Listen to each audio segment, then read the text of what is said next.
Good morning, my brothers and sisters. Good morning, and welcome to another Good Morning Grief Devotion. It's your boy, Pastor Corey Allen Duncan Sr. So happy and excited to have this wonderful opportunity to come to you today to lead you in a very special way in today's Good Morning Grief Devotion. This is the daily grief devotion that is strategically designed to help you to navigate through your grief one day at a time. Amen. What is grief? I'm so glad you asked. Grief, my brothers and sisters, it is the natural, normal, and necessary response to loss, change, and transition that results in the expressions of feelings and emotions. Grief is what you feel on the inside. Mourning is how you reveal it on the outside. Therefore, we don't suppress it, but we express it. We don't ignore it, but we explore it. We don't conceal it, but we reveal it. We don't lock it up. We let it out. That's why we shout good morning, because mourning is a good thing.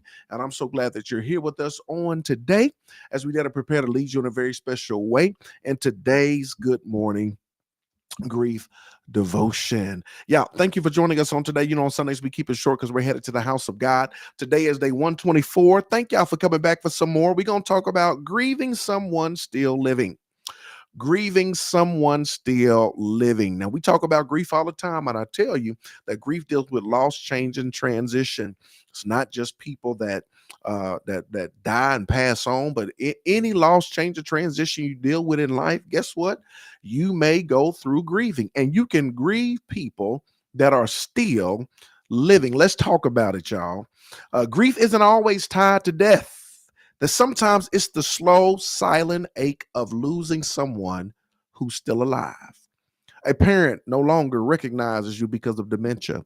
A child lost to addiction. A friend or partner who walked away. A relationship shattered by betrayal or distance. This kind of grief is especially hard because there's no funeral, no closure, no final goodbye. They still here, but not in the way they used to be. And your heart mourns what once was, what might never be again. I should have did this like on tomorrow or Tuesday so I could really take my time and walk through it because it's so very important and it's so powerful. There are so many people, and this is the thing about grief. There are so many people who've experienced all of that right there, all them situations and circumstances. You've experienced that throughout your life. And guess what? You never grieved.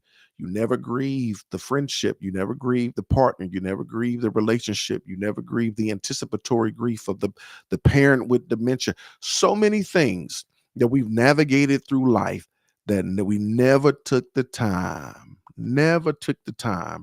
to grieve.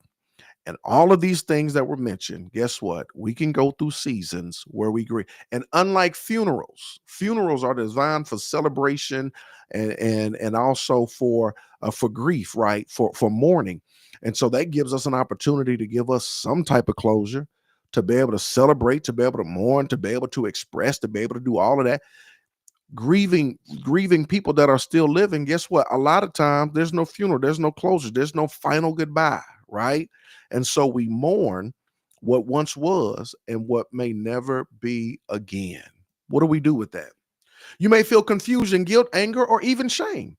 You may question your right to grieve when others don't see your loss. But emotional loss is still real loss, and it deserves to be named, felt, and processed.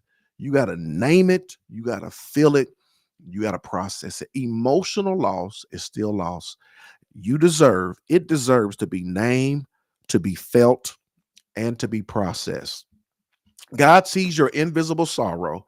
He understands what it's like to love someone who pulls away. He knows the weight of watching someone change, fade, or walk out.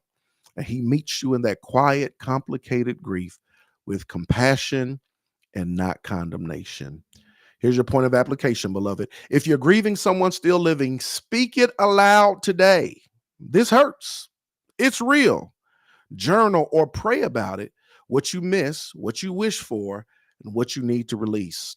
Trust that God can hold your heart even when the loss has no clear ending. I'm gonna have to do a part 2 on this tomorrow so I can go deeper into it and talk about it. This is so very important, something that's probably not talked about often. People don't deal with but it's something that's real, right? And so we want to be mindful of this. We want to be mindful of that as we navigate through this thing called grief. Today, my brothers and sisters, is day 124. Thank you for coming back for some more. I hope and pray that you have a sensational Sunday. Looking forward to seeing you in the house of God. And I'm going to see you in just a minute. I love y'all with the love of the Lord.